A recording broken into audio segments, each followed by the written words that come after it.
अंबेडकरवादी आंदोलन उस दौर से इस दौर तक। अंबेडकरवादी आंदोलन उस दौर से इस दौर तक।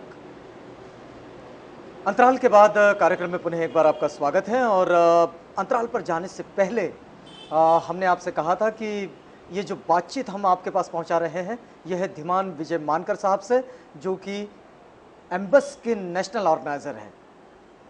बात इस परिप्रेक्ष्य में चल रही है कि अंबेडकरवादी आंदोलन की समीक्षा हम कैसे करें, और ये समीक्षा उन अधिकारियों से ही करवा रहे हैं जो इसको आधिकारिक रूप में जी रहे हैं।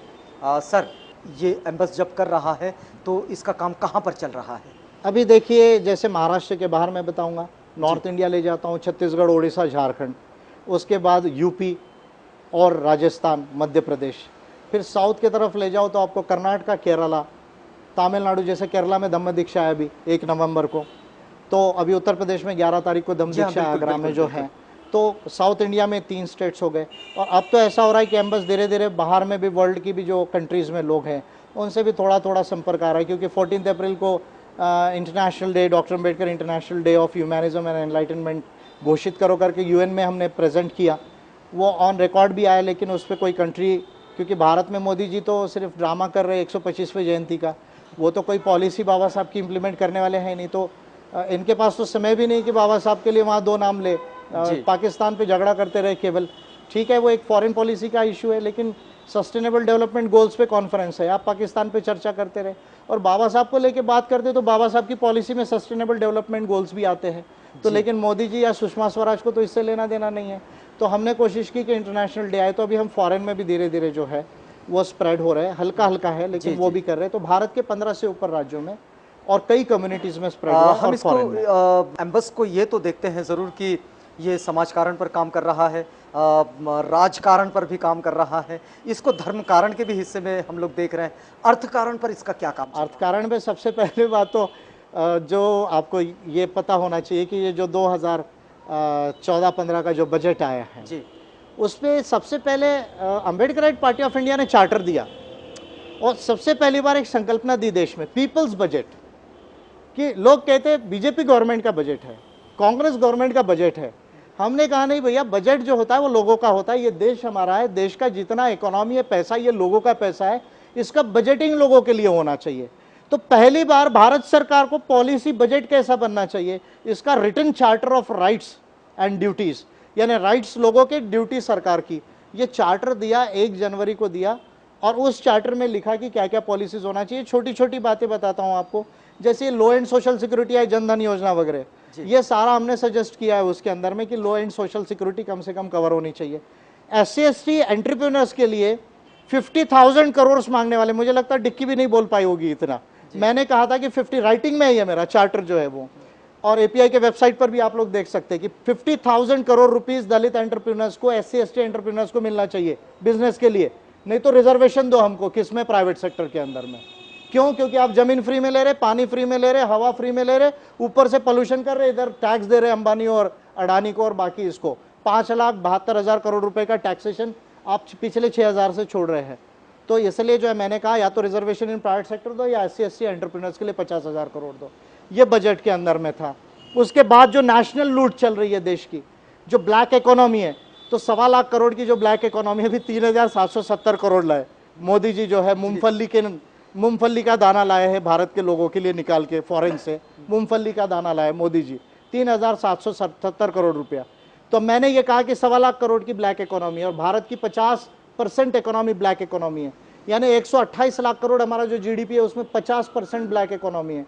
इस ब्लैक इकोनॉमी को खत्म करने के लिए क्या क्या मेजर्स होने चाहिए, मैंने सजेस्ट किया।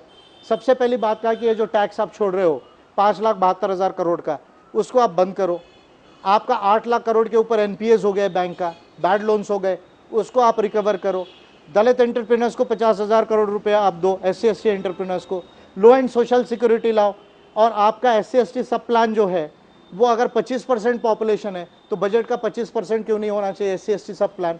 तो ये सारी जो इकोनॉमिक पॉलिसी है बाबा साहब की, जिसको मैं अम्बेडकराइट इकोनॉमिक्स कहता हूँ, इवन टैक्सेशन सिस्टम हमारे यहाँ रिग्रेसिव है। आपकी इस सजेशन को कितना माना गया? इसमें से 1 लाख करोड़ का जो है वो डाइवर्शन हुआ है।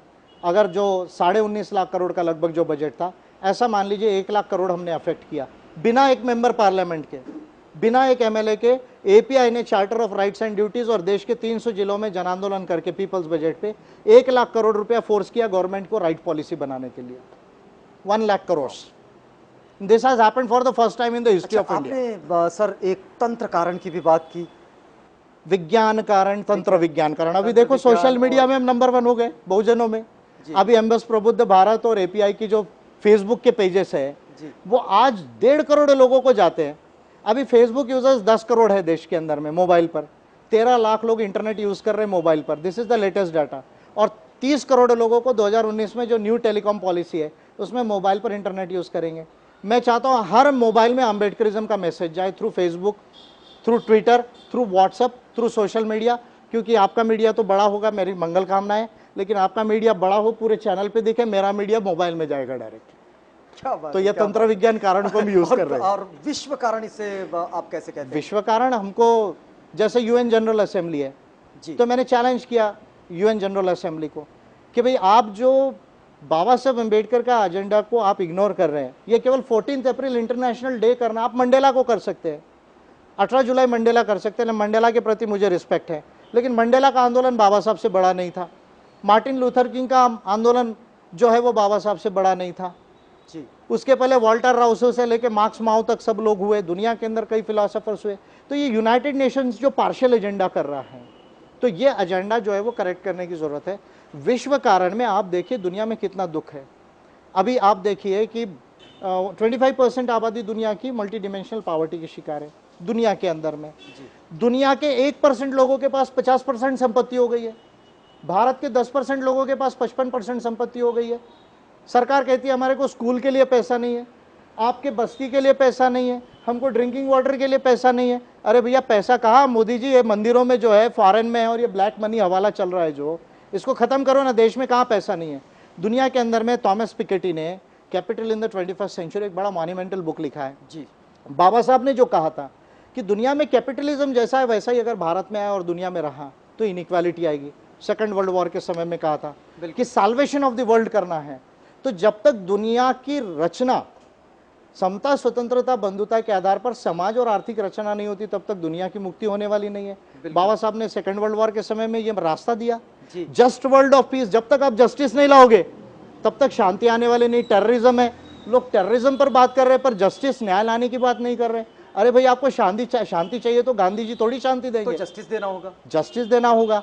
तो ये जो बाबा साहब के जो अंतर्राष्ट्रीय प्रिंसिपल्स है, तो ये अंतर्राष्ट्रीय प्रिंसिपल्स में जिसको रिकंस्ट्रक्शन ऑफ वर्ल्ड का बाबा साहब ने, साल्वेशन ऑफ वर्ल्ड का, ये कोई केवल भारत के बहुजनों के लिए नहीं है। बहुजनों के तो मसीहा बाबा साहब अम्बेडकर है, कोई गांधी नहीं है।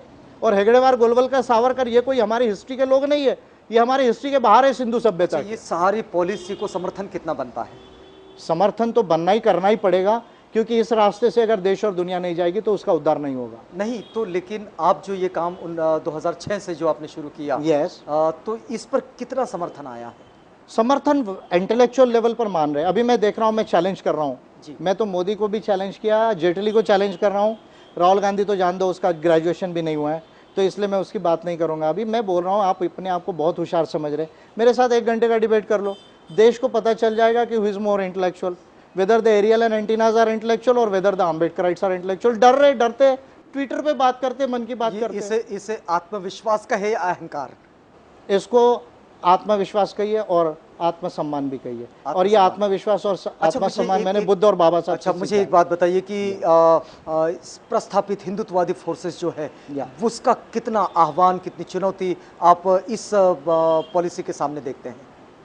नहीं, हिंदुत्व का तो जो थॉट है वो तो विषमता का थॉट है। आप चाहे तिलक को पढ़ लो या सावरकर का हिंदुत्व पढ़ लो, या उसके बाद में आप गोलवलकर का वी और अवर नेशनहुड पढ़ लो, या बंच ऑफ थॉट्स पढ़ लो, या अभी भागवत जी जो कह रहे हैं वो पढ़ लो जी। सिंपल टर्म्स में मैं आपका कह रहा हूँ, वैदिक वर्णाश्रम जो थेरी है, वैदिक वर्णाश्रम थेरी जिसको कल्चरल हेजीमोनी बोला जाता है, कल्चरल एंड रिलीजियस हेजीमोनी बोला जाता है, उसके आधार पर कुछ एक क्लास की, एक कल्चर की सुप्रीमेसी रहे, ये तिलक से लेके आप सावरकर और गोलवलकर का थॉट है, और वही थॉट को भागवत जी कंटिन्यू कर रहे हैं। तो हिंदुत्व जो है वो जो हमारा कॉन्स्टिट्यूशनल ऑर्डर है उसको पैरेलल एक ऑर्डर बनाना चाहता है। जो हमारा कॉन्स्टिट्यूशनल ऑर्डर है, समता, स्वतंत्रता, बंधुता, न्याय का, पार्लियामेंट्री डेमोक्रेसी का, वेलफेयर स्टेट का, फंडामेंटल राइट्स, ह्यूमन राइट्स का, फेडरलिज्म का, ये जो कॉन्स्टिट्यूशन ने ऑर्डर दिया हमको, उसके ऊपर एक सुपर ऑर्डर जो है वो इम्पोज करना चाह रहा है। The threat is very practical, और ये थ्रेट बिहार इलेक्शन का रिजल्ट क्या निकलता है उसके बाद और ज़्यादा आपको समझ में आएगा, क्योंकि अभी ये दबी आवाज़ में बोल रहे हैं, लेकिन बिहार इलेक्शन का जो रिजल्ट आएगा उसके बाद देश के अंदर आपको और क्लियरली नज़र आएगा। और ये जो मैं बात बोल रहा हूँ, क्या ये अम्बेडकरिज्म के सामने बड़ी चुनौती है? नहीं, अम्बेडकरिज्म उनके लिए चुनौती है, हमारे लिए चुनौती नहीं है। अच्छा, क्योंकि आरएसएस के लोग, बीजेपी के लोग एम्बस को डर रहे हैं। आरएसएस के लोग, बीजेपी के लोग, क्योंकि आज तक कभी हमारे चैलेंज को उन्होंने स्वीकार नहीं किया। कोई भी एक आदमी जो है वो आके कभी डिस्कस नहीं कर सका। अभी भी मैं रिजर्वेशन के इशू पर भी फेसबुक पर लिखा, वो जगदीश भगवती उधर से बोले कोलंबिया में बैठ के बाबा साहब को भूल के, उनको भी मैं बोला यार वहाँ बैठ के आप बेवकूफ़ों जैसी बात मत करो, रिजर्वेशन का आपको कंटेक्स्ट नहीं मालूम है। 15 देशों में डिस्क्रिमिनेशन को आपको कंपनसेट करने के लिए रिजर्वेशन दिया जाता है, ये कोई इकोनॉमिक्स से इसका लेना देना नहीं अच्छा, है। तो इनको चैलेंज कर रहा हूँ, कोई नहीं ले रहा है। एक बात, आपका आंकलन क्या कहता है कि हर 2, 4, 5 साल में इस इशू को बड़े कारगर तरीके से पूरा प्रस्थापित मैथोलॉजी इसको उठाने का प्रयास करती है, इसके पीछे क्या कारण हो सकता है? यानी मैथोलॉजी से सारी चीज़ों को, जी, हिंदुत्व का जो जी, है, जी, नहीं, क्योंकि उनको जो है, देखिए कॉन्स्टिट्यूशनल ऑर्डर मान्य नहीं है उनको। अगर आप सावरकर को पढ़ेंगे, अगर आप गोलवलकर को पढ़ेंगे, तो जो वैदिक वर्णाश्रम थ्योरी है जिसमें राइट्स नहीं है, केवल ड्यूटीज़ है, आपको अधिकार नहीं, केवल आपको सर्विस करना है, कर्तव्य करना है शूद्रों को और जो वर्ण के बाहर थे, और उसी के आधार पर कल्चर, पॉलिटी एंड इकोनॉमी, उसी तरह की अर्थव्यवस्था, उसी तरह का कल्चर, उसी तरह का राजकीय मॉडल, तो ये सारा का सारा जो है वो उनका थिंकिंग है। तो इसलिए जो है वो जो संविधान चाहता है, जो मानवतावाद चाहता है, उसको वो एक्सेप्ट, उनकी फिलॉसफी जो है जिसको वो हिंदुत्व कहते हैं वो उसको एक्सेप्ट नहीं करते हैं। भले ये बात है कि भारत में लोकतंत्र है और कई फोर्सेस है जो इस बात को नहीं मानती, इसलिए ये जो नहीं कर पा रहे, पर उनकी ये मंशा है। जो हिंदू राष्ट्र का जो उनका थ्योरी है, वो हिंदू राष्ट्र का थ्योरी कॉन्स्टिट्यूशन के आधार पर नहीं है, वो वैदिक कल्चर के आधार पर जो हिंदू राष्ट्र का थ्योरी है, वर्णाश्रम धर्म के आधार पर है। और मैं अपनी तरफ से ये बात नहीं कह रहा हूँ, तिलक ने ये बात कही, अभी प्रमिला राव ने बुक लिखा है तिलक के ऊपर में, उसको आप पढ़ सकते। सावरकर का द हिंदुत्व पढ़ सकते, 23 में वहाँ से लिखा जब जेल में थे। और एनसी केलकर जो है उन्होंने फॉरवर्ड लिखा है इसका, गोलवलकर का वी और अवर नेशन वुड डिफाइन का। केलकर जो 2 डिकेड से ज़्यादा मराठा और केसरी के एडिटर थे, आपको शायद मालूम होगी। तो ये जो है, या डॉक्टर मुंजे है जो हेगड़ेवार के मेंटर थे, तो आप उनके थॉट को पढ़िए। और थोड़ा ज़्यादा अगर पढ़ना है तो जेफरलॉट और दामलेको और एंडरसन को पढ़िए, जिन्होंने उसके इंटरप्रिटेशन करके लिखे हुए हैं। ये बात मैं अपनी तरफ से नहीं कह रहा हूँ। और बाबा साहब ने तो इसको कैटेगरिकली रिजेक्ट किया, सावरकर के थॉट को और गोलवलकर के थॉट को। बाबा साहब से जब गोलवलकर ये गांधी के डेथ के बाद अक्टूबर 48 में जब मिलने गए थे, जब आरएसएस को बैन हो रहा था और रीअरेस्ट हुए थे 48 में 13 अक्टूबर को गोलवलकर, तो बाबा साहब ने क्लियर कहा था शंकरानंद शास्त्री को कि जिस देश में ऐसे गुरु है उस देश का उद्धार नहीं हो सकता। लेकिन इन सबको आधार बनाकर अटैक हमेशा रिजर्वेशन पर किया जाता है, क्यों? नहीं, रिजर्वेशन को तो जो है ये राइट है ना, रिजर्वेशन तो राइट है, उसको वो अटैक क्या करेंगे? आप बताइए, आपने 5000 साल आदिवासियों को जंगलों में रखा, आपने 2000 साल अस्पृश्यों को गांव के बाहर रखा, आपने आधी आबादी जो है ओबीसी को शूद्र बना के रखा, महिलाओं को गुलाम रखा, आपने उनको अपॉर्चुनिटी तो दी नहीं, अपॉर्चुनिटी डिनाई भी की, और साथ में उसको सब ह्यूमन कंडीशन में रखा। अब जिनको 5000 साल तक या 2000 साल या उससे ज़्यादा साल तक अगर आपने सोशल बेसिस पे, अगर कल्चरल बेसिस पे, सोशल बेसिस पे डिस्क्रिमिनेट किया, अब उनको तो आपको जस्टिस की थ्योरी पे कंपनसेट करना पड़ेगा। मैं तो ये कह रहा हूँ कि अब रिजर्वेशन केवल गवर्नमेंट सर्विस में नहीं है, अभी प्राइवेट सेक्टर में रिजर्वेशन को हासिल करने का समय आ गया है। अब भूमि के वितरण का समय आ गया है। अभी जो राष्ट्रीय जो बजट है 128 लाख करोड़ का, उसका विनिमय प्रॉपर ढंग से हो, इक्वालिटी से हो, ये एजेंडा सेट करने का समय आ गया है। अब रिजर्वेशन गवर्नमेंट सर्विस के साथ जुडिशरी में आने का समय आ गया है, आर्म्ड फोर्सेस में आने का समय हो गया। और अब इसके आगे जो आरएसएस भागवत कह रही रिव्यू होना चाहिए, ये हमारा रिव्यू है कि हमको देश में हर क्षेत्र में भागीदारी चाहिए इक्वालिटी के बेसिस पर। ये रिजर्वेशन का इशू होगा इसके आगे। एक बात बताइए मानकर साहब, ये पूरे पूरे पूरे संघर्ष में जो आप कहे जा रहे हैं, इस संघर्ष में बिना यूनिटी और बिना समर्थन कैसे जीता जा सकता है? नहीं, उसके लिए ऑर्गेनाइजेशन की ज़रूरत लगेगी। फिलॉसफी तो बिल्कुल अम्बेडकरिज्म चाहिए, ऑर्गेनाइजेशन की भी ज़रूरत रहेगी, यूनिटी की भी ज़रूरत लगेगी। लेकिन देश के बहुजनों को और भारतीयों को एक विचारधारा क्लियर गाइड करना चाहिए पॉलिसी, वो अम्बेडकरिज्म होना चाहिए। अगर आप आर्टिफिशियल यूनिटी करेंगे, आप 4 लोगों को लाके बैठाएंगे तो वो यूनिटी नहीं होगी, अम्बेडकरिज्म को यूनिटी ऑफ माइंड। जी, आप कैसा मानते हैं अम्बेडकरिज्म, मतलब कैसा मानते हैं उसको, अगर बहुत शॉर्ट में इन शॉर्ट कहना चाहेंगे? अगर आप अम्बेडकरिज्म को मुझे कहेंगे तो मैंने आपको एक फॉर्मूला बताया, equality plus liberty plus fraternity plus justice plus Dhamma is equal to Ambedkarism. मतलब humanity, Ambedkarism is equal to humanism is equal to Dhamma. यानी नई मानवतावादी जो विचारधारा है, नई मानवतावाद की क्रांतिकारी विचारधारा, ये अम्बेडकरवाद है, जिसमें समता, सब क्षेत्र में समता आनी चाहिए, सब क्षेत्र में न्याय की प्रस्तावना होनी चाहिए, बंधुभाव से जो है वो जीवन जीना चाहिए, समझ रहे, सबको स्वतंत्रता होनी चाहिए, और सत्य और कल्याण की फिलॉसफी धम्म की होना चाहिए। ये अम्बेडकरिज्म है। और इसका साइंटिफिक पॉलिसी है कि आपका इकोनॉमिक पॉलिसी कैसा हो, आपका एजुकेशन पॉलिसी कैसा हो। जैसे फॉर एग्जांपल आप कहते हैं कि भाई नहीं, इसमें मेरिट नहीं है, आप भैया 3 तरह की स्कूल क्यों रखा है? एक को कारपोरेशन का स्कूल, गांव का स्कूल, दूसरा सीबीएसई, तीसरा जो है आपने इंटरनेशनल स्कूल दे दिया। फिर आप कहते हैं कि 12th के बाद, ग्रेजुएशन के बाद इसमें मेरिट नहीं कारपोरेशन वाले को। अरे भाई, अंबानी और आदिवासी के बच्चे को एक स्कूल में पढ़ाओ ना आप, और ग्रेजुएशन तक पढ़ने दो उनको, उसके बाद डिसाइड करो मेरिट क्या है। तो ये एजुकेशन पॉलिसी आपकी कैसी होनी चाहिए, इकोनॉमिक पॉलिसी क्या होना चाहिए, लेबर पॉलिसी क्या होना चाहिए, industrial agriculture policy, water policy, electric power policy क्या होना चाहिए, आपकी डिफेंस और फॉरेन पॉलिसी क्या होना चाहिए। ये जब आप 4 तत्व और मानवतावाद का, धम्म का तत्व अप्लाई करते हो, तो प्रैक्टिकली हर क्षेत्र में क्या नीति होना चाहिए, ये अम्बेडकरिज्म क्लियर डिफाइन करता है, जिसमें मानवतावाद प्रस्तापित होगी, एक मानव एक मूल्य प्रस्तापित होगी, दुनिया से दुख का निवारण होगा, दुनिया सुखी होगी। क्या यही वजह मान ली जाए कि आप बाबा साहब की इंटेलेक्चुअल बायोग्राफी बनाने के लिए यस, इंटेलेक्चुअल बायोग्राफी तो आई एम वेरी हैप्पी, और मैं कृतज्ञता भी महसूस करता हूँ, क्योंकि 21 साल से बाबा साहब को पढ़ रहा हूँ, आज 22 साल हो गए। और मैं बड़ी विनम्रता से भी कहता हूँ, कई बार लोग कहते हैं मानकर सर थोड़ा जो बहुत ज़्यादा is very egoistic also, but it is not like that. It is due to the intelligence and the sacrifice that I have made for the past 22 years. बाबा साहब के लिटरेचर को पढ़ा, नेशनल प्लान बनाया, chronology बनाया, अभी foreign की libraries में वो हैं, कई लोग ही रेफरेंस दे रहे, मुझे तो मालूम भी नहीं सर ये यूनिवर्सिटी में चले गया, वो यूनिवर्सिटी में। तो बाबा साहब का जो धनंजय कीर या बाकी जो बायोग्राफीज थी, खैर मोड़े जी का तो मराठी में था, बीसी कामड़े जी का जो है जी, फिर नानक चंद्र रत्तू और सोनलाल शास्त्री, देवीलाल शंकरानंद शास्त्री, ये जो बायोग्राफीज जो है उनके एक्सपीरियंसेस के थे।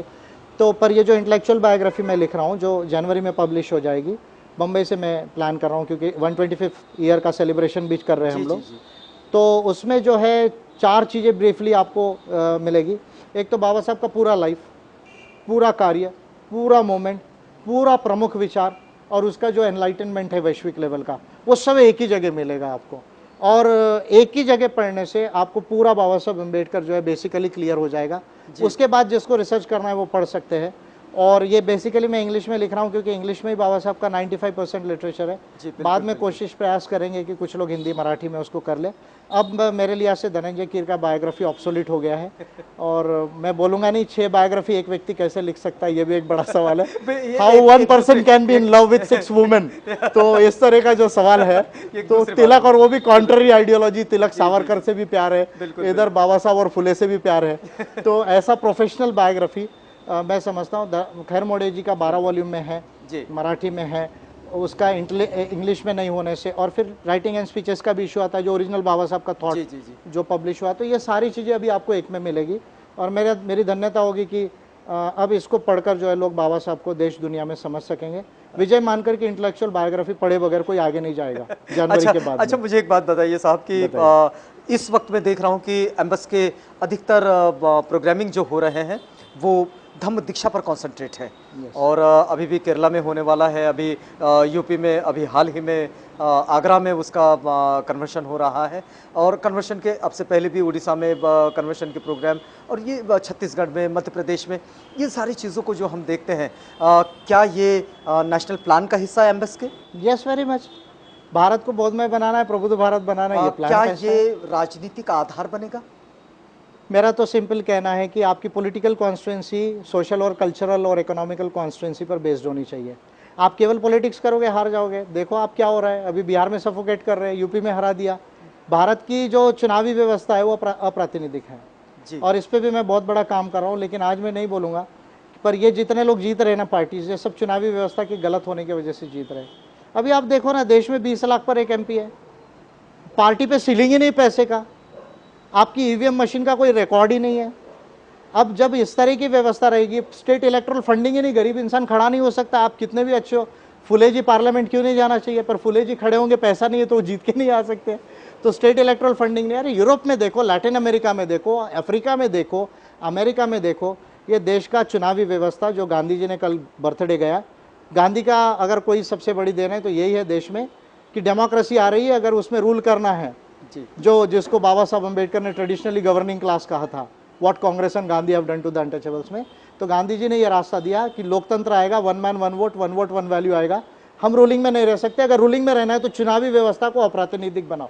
यही पुनः पैक्ट का फॉर्मूला है जो गांधी जी ने बाबा साहब पर फोर्स किया था, और उसको बाद में नेहरू ने, राजीव गांधी ने और अटल बिहारी वाजपेयी ने और अप्रातिनिधिक बनाया। जब तक ये चुनावी व्यवस्था रहेगी देश में, देश के अच्छे लोग और गरीब लोग और सही पार्टियां देश में चुनाव नहीं जीत सकेगी। इसको मैं चेंज करने के पीछे लग गया हूं, लेकिन आज मेरा प्लानिंग चालू है। जब मैं आगे बढ़ूंगा तब मैं आपको बताऊंगा। क्या बात है। मैं लेकिन उसके बाद फुले जी को भी मैं इलेक्शन जिताऊंगा अगर मेरी इच्छा हो तो। आपकी इच्छा अगर हो तो। चलिए, अभी इस पर तो मैंने नहीं सोचा है, लेकिन मैं आपका ये पर्चा देख रहा हूँ बड़ी देर से, और इस पर लिखा है कि आगरा में ये जो बड़ा कन्वर्शन का प्रोग्राम हो रहा है, विशाल आयोजन है ये धम्म दीक्षा समारोह का, और इसमें ये भी एम्बस का ये आयोजन है जो प्रबुद्ध भारत संघ के फाउंडेशन के साथ जाता है। लेकिन इसमें लिखा गया है कि बाबा साहब का जो बुद्ध और उनका धम्म, ये जो ग्रंथ है, इस ग्रंथ का भदंत डॉक्टर आनंद कौशल्यायन जी द्वारा जो हिंदी अनुवाद हुआ, उसका शुद्धिकरण एवं संशोधन का ये जो मूल अंग्रेजी के अनुरूप करने का काम आपने किया है, और इसका भी विमोचन इस कार्य में होने वाला है। ये वो बुक है, वो प्रिंट भी हो गया आपके लिए जो है। अच्छा, और ये इसका विमोचन होने वाला है? इसका विमोचन वहाँ। चलिए, मुझे एक बात बताइए सर, भदंत डॉक्टर आनंद कौशल्यायन जी हिंदी के प्रकांड विद्वान हैं, और बौद्ध साहित्य में भी एक विश्वास के साथ उनका नाम लिया जाता है और बड़ी जिम्मेदारी से नाम लिया जाता है। आपको क्यों ऐसा लगा कि इनके ये जो अनुवाद है, जो बुद्ध और उनका धम्म का जो अनुवाद उन्होंने किया है, इसको शुद्धिकरण करना चाहिए, ऐसा क्यों लगा आपको? बंते जी को विनम्रता के साथ मैं पहले प्रणाम करता हूँ, क्योंकि उन्होंने इसका हिंदी में पहला अनुवाद किया और 50 सालों तक लगभग लोग उसको पढ़ते रहे जी, और उनका ये काम के वजह से जो है काफ़ी उत्तर भारत में हिंदी भाषियों के लिए बाबा साहब का बुद्धायन और धम्म किया, तो इसलिए बंते जी का तो अभिवादन करना ही पड़ेगा हमको विनम्रता से जी। लेकिन मैं स्टूडेंट लाइफ से 91 से जो है, जब बाबा साहब का 100 ईयर्स हो रहा था, वो हमारी दीक्षा भूमि है महान दुनिया की, जो बड़ी मानवतावाद का, जिसको मैं गेटवे ऑफ ह्यूमैनिज्म कहता हूँ दीक्षा भूमि को जी। तो स्टूडेंट लाइफ से 91 से बहुत ज़्यादा एक्टिव रहा उसमें। तो पहले बार देखा तो मैं इंग्लिश, तो क्योंकि मेरा बेसिक स्कूलिंग जो है वो इंग्लिश में हुआ, I am basically English medium student, तो मेरे फादर ने कम से कम उस समय ये सोच रखा कि बाबा साहब ने उस समय इंग्लिश की बातें की तो बच्चे को इंग्लिश मीडियम में डालना चाहिए, तो इंग्लिश मुझे अच्छे से आती थी। तो बाबा साहब का बुद्धायन धम्मा था, वो मैंने देखा, पढ़ा भी था, वहाँ लिया भी था, तो थोड़ा थोड़ा पढ़ना भी चालू किया था। उस समय तो स्टूडेंट लाइफ में थे, लेकिन पढ़ना ज़रूर चालू किया था 21 ईयर्स में। तो मैंने धम्मा देखा, यहाँ धर्म देखा, तो मुझे बात खटकी। मैंने कहा यार, how Dhamma can be Dharma.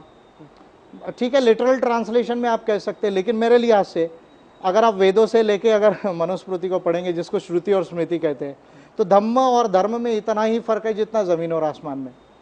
It is very clear, क्योंकि धर्म दूसरा कुछ नहीं, वर्ण और जाति का कानून है धर्म। और धम्म क्या है, अगर बुद्धायन धम्मा से ही मैं कहूँ, जो बाबा साहब को मैंने तरोली पढ़ के ट्रांसलेट किया, धम्म को 4 इस लॉज में क्लासिफाई किया है बाबा साहब ने। धम्मा इज लॉ ऑफ नेचर, यानी प्रकृति का नियम जो है वो धम्म है। धम्मा इज लॉ ऑफ कर्मा, कर्म का नियम जो है वो धम्म है।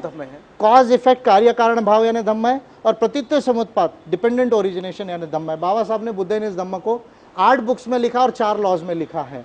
ये मैं ट्रांसलेशन में करते करते मुझे बात समझ में आई, तो उस समय मुझे खटकी। बाद में 97 में प्रदीप गायकवाड़ जी है और घोड़ेसवार सर है, उन्होंने उसको धर्म का धम्म किया, और भिक्षु भिक्षु नहीं था, उसको भिक्खु भिक्खु नहीं किया। फिर उसको लाके देखा, मुझे खुशी हुई 97 में कि चलो सुधारा किसी ने, पर रात को आया देखा तो मैंने देखा नहीं, अभी भी इसमें बाकी है। और उनका प्रीफेस पढ़ा, उन्होंने लिखा हमने केवल 2 ही वर्ड को चेंज किया, तब से बात खटक रही थी। फिर जब मैं छत्तीसगढ़ में धम्म दीक्षा थी अंबागढ़ चौकी में राजनांदगांव जिले जी में। जी जी 5000 लोगों ने बुद्ध धम्म की दीक्षा ली, लेकिन काफ़ी बुक स्टॉल थे, एक पर भी बुद्धानिज धम्मा नहीं था। तो मुझे बड़ा बुरा लगा, मैंने कहा यार लोगों ने दम लिया लेकिन समझेंगे कैसे। तो मुझे बहुत पेन हुआ, गाड़ी में बैठ के वापस आया तो माइंड में बहुत उथल पुथल हुई। नागपुर आते आते तो मैंने डिसाइड किया नहीं मुझे करना पड़ेगा, और मैंने सोचा होता भी तो गलत पढ़ते, क्योंकि मुझे मालूम था उसमें इंग्लिश से हिंदी उस समय में मुझे ऐसा लगता है कि स्टैंडर्ड डिक्शनरीज को रेफ़र ना करने की वजह से और थोड़ा हिंदुइज़्म का लैंग्वेज का प्रभाव होने की वजह से उसमें मेरे लिहाज से 40% के आसपास जो है वो मिस्टेक्स रह गई थी। और मैं अपने आप को विनम्रता से मानता हूँ, मैं तो बुद्धिस्ट स्कॉलर नहीं हूँ, लोग मुझे अम्बेडकरिज्म का अथॉरिटी मानते हैं, पर I am not still a Buddhist scholar, लोग कहते हैं ऐसा। बट मेरी विनम्रता है कि मैंने 6 डिक्शनरीज और 2 माइनर डिक्शनरीज को लेके, और बाबा साहब का इंग्लिश का तो मेरा बहुत अच्छा अंडरस्टैंडिंग है, हिंदी का भी अथॉरिटी है, तो मैंने उसका ट्रांसलेशन को सुधारा है और अब ये सही ट्रांसलेशन लोगों को पढ़ने के लिए मिलेगा। 1-2% इसमें और वीकनेस हो सकती है, उसको भी हम सेकंड एडिशन में इम्प्रूव कर सकते हैं। चलिए बहुत ये एक अच्छा क्लेरिफिकेशन है और ये लोगों के पास जाएगा तो अच्छा भी होगा। सर हमारा ये वक्त अभी जाने को है, मैं आपसे एक अंतिम ये टिप्पणी लेना चाह रहा हूँ कि इस पूरी चर्चा को अगर इस दौर में हम लोग समेटना चाहें तो आप कैसे समेटोगे इसे, कि ये पूरी चीज़ जो है जिस पर ये अम्बेडकरिज्म खड़ा होता है, जिस पर ये मानवीय मूल्यों की संवेदनाओं का ये आंदोलन खड़ा होता है, इसको हम समेटना चाहें तो 1-2 वाक्यों में हम लोग क्या कहें? आपने एक बड़ा प्लान लिखा है इसका। एक बात में अगर मैं कहूँ तो सिर्फ एक बात में कहूँ तो मानव दुख की निर्मिति, जो मानव दुख की जो निर्मिति होती है उसके कारणों को समाप्त करना और जिसमें दुख निर्माण ना हो ऐसे कारण और ऐसी व्यवस्था को बनाना, यही अम्बेडकरिज्म का जो है वो लक्ष्य है। और इसका जो मानवतावादी और सत्य और कल्याण पर जो फिलॉसफी और पॉलिसी और जो मार्ग है, मूवमेंट है, वो अम्बेडकरिज्म है। उसको हमको प्रैक्टिकली अगर करना है तो अम्बेडकरिज्म एक साइंस है, एक विज्ञान है, उसको उसी तरह से हमको डील करना चाहिए और उसी तरह से करना चाहिए। मैं ये देख रहा हूँ कि हम बहुत क्रूशियल फेज से हिस्ट्री में गुजर रहे हैं। ये आने वाला 10-20 साल भारत के इतिहास में टर्निंग पॉइंट है। भारत के इतिहास में इसलिए टर्निंग पॉइंट है क्योंकि अभी भारत डेमोक्रेसी है। दुनिया भर में जो भारत का नाम हो रहा है वो कॉन्स्टिट्यूशन की वजह से हो रहा है, बाबा साहब की वजह से हो रहा है। और देश में एक इस तरह की भी फोर्सेस चल रही जो डेमोक्रेसी कॉन्स्टिट्यूशन को नकारना चाह रही है जी, जिसको मैं हिंदुत्ववादी फोर्सेस एंड ऑर्गेनाइजेशन कहता हूँ, या दूसरे स्टेटस को इस फोर्सेस है, कांग्रेस और उनके तरफ के जो लोग हैं। तो देश का जो 10-20 साल का जो हिस्ट्री है अभी आने वाला पीरियड का, इसमें 2 विचारधाराओं का और 2 व्यवस्थाओं का संघर्ष होने वाला है। 2 विचारधाराओं का, एक कि मानवतावादी विचारधारा इस देश में जीतेगी, रूल करेगी, या अमानवतावादी विचारधारा और सभ्यता संस्कृति रहेगी, और किसके आधार पर व्यवस्था बनेगी।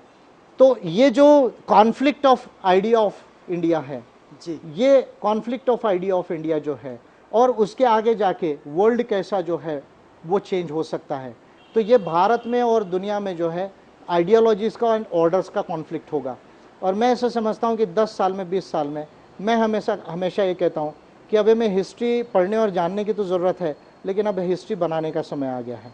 क्या बात है, क्या बात और है। मैं ये आंदोलन हिस्ट्री बनाने का आंदोलन कहता हूँ। और मैं ये देख रहा हूँ आने वाले 10 साल में, 20 साल में इस देश में अम्बेडकराइट लोगों से सारी जितनी आइडियोलॉजीज़ और ऑर्गेनाइजेशंस है उनका एक बड़ा अच्छा मॉरल कॉन्फ्लिक्ट होगा जी, इंटेलेक्चुअल कॉन्फ्लिक्ट होगा, और अम्बेडकराइट लोग सलूशन देंगे और प्रबुद्ध भारत की निर्मित होगी।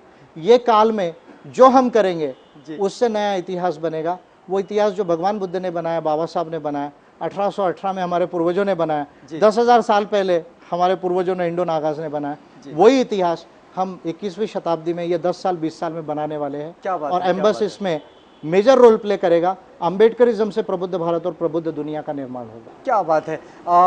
ये होती है बात जो आशावाद की बात होती है, ये वास्तववाद इस वक्त भी है इसमें। और वास्तववाद भी है। ये आशावाद और वास्तववाद जो कि आगे बढ़ता है, इसमें एक बड़ी विशेष बात है कि बाबा साहब का ये आंदोलन और अम्बेडकरिज्म ये सिर्फ भारत का ही नहीं तो पूरी दुनिया का पुनर्निर्माण करेगा, और दुनिया का पुनर्निर्माण करके एक नए सोशल ऑर्डर को तैयार करेगा और एक नई दुनिया का निर्माण करेगा। और ये नई दुनिया का निर्माण मतलब एक ऐसे मानवतावादी दुनिया का निर्माण करेगा कि जो इस संसार से दुख मुक्ति के लिए पूरी मानवता को और पूरी जीव सृष्टि को प्रोत्साहित करेगा। और इस आशावाद के साथ इस चर्चा में रुक रहे हैं। सर, आप हमारे साथ आए और हमसे बातचीत की, इस पूरी बातचीत के लिए आपका बहुत धन्यवाद। धम्मचक्र प्रवर्तन 2015 की सबको मंगल कामनाएं। जय भीम, जय प्रबुद्ध भारत। और आपको भी बहुत बहुत बधाइयाँ। और यहाँ पर रुक रहे हैं इस वादे के साथ कि हम आपसे पुनः मिलेंगे एक दूसरे योद्धा के साथ,